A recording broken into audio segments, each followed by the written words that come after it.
misunderstood topic that is spoken nowadays, especially when it comes to men and how society still categorizes them very wrong.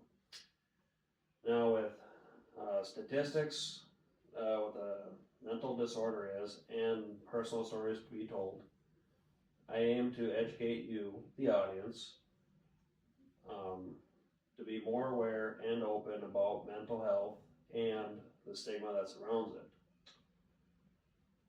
Now we begin with the first one, schizoaffective disorder. What is that? What is that? What you're wondering? Well, according to the American Psychiatric Association in 2022, schizoaffective disorder is a combination of schizophrenia and bipolar disorder. Now, with that in mind, in addition to the National Library of Medicine in 2018, I apologize, about 1 in 300 people will have this disease throughout their lifetime.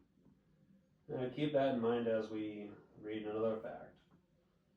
According to Medscape in 2021,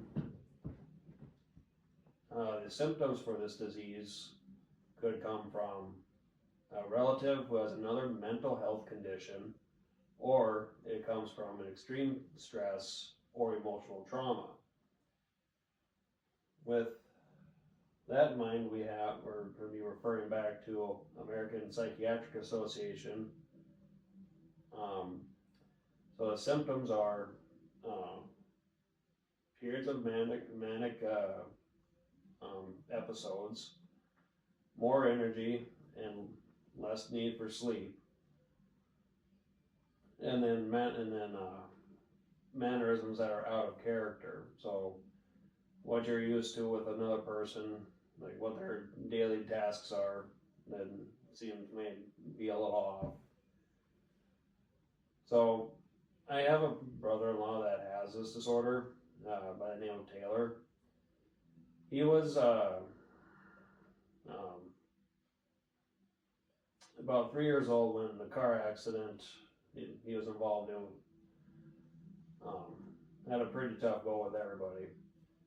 Back then, nobody had that therapy. Everybody was just more or less, move on, don't worry about it, you'll cope with it.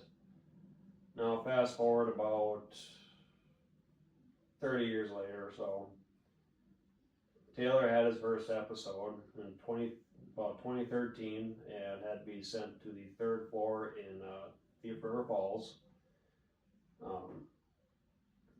So it puts you in mind that anybody could develop this disorder in their lifetime. Current state, he is currently going through another episode and had to be more or less under house arrest and trying to take steps to better himself. So it's tough to live with the fact that somebody is with this disorder. So then, next we have attention deficit hyperactivity disorder, or ADHD for short.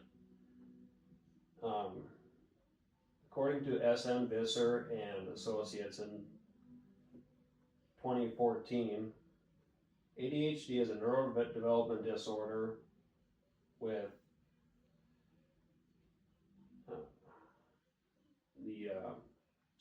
inattention, hyperactivity, and then impulsive acts. So it can move on from one task to another and it just bounce from one thing. So with that in mind, in addition to that,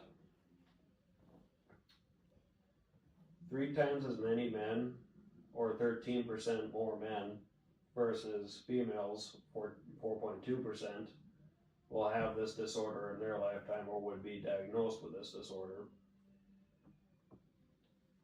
So in addition to that one, symptoms are low self-esteem, which I've experienced with inability to multitask, difficulty in time management, which is to be expected with ADHD, and with this ADHD, people tend to have a tendency to forget to eat at times because they're so hyper focused on one subject that, like, oh, by the way, I gotta eat. Well, so the person that I'm speaking of is another brother-in-law of mine, Dylan. His early diagnosis with ADHD was about the age of 5. So, I mean, in a time where wasn't really well researched and unfamiliar territory. So with this in mind, he had to be had needed medication. Well, in this case, he had such a high dose that about 10 years of this, he was taken off of it because he didn't like how he felt. He felt like a robot, didn't have emotions.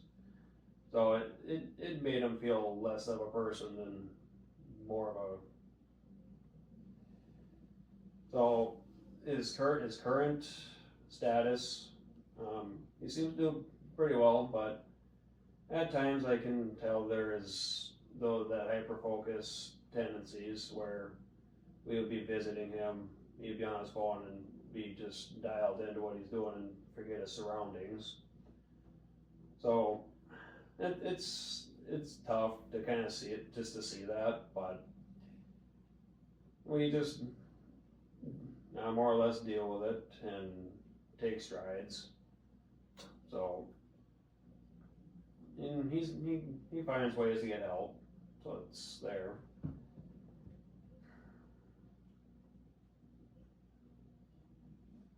So then, last but not least, me. Well, one would think, okay, he looks pretty normal. What would be wrong with him? Well, I have depression at times. It tends to be seasonal. So, depression. What are the specific definitions for depression?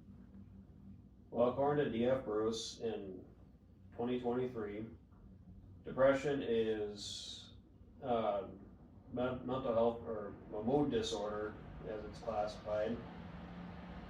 Have a feeling of constant sadness or lack of interest in life. So, in addition to that, the definition of depression, about 75 to 80% of all people who commit suicide in the U.S. are men.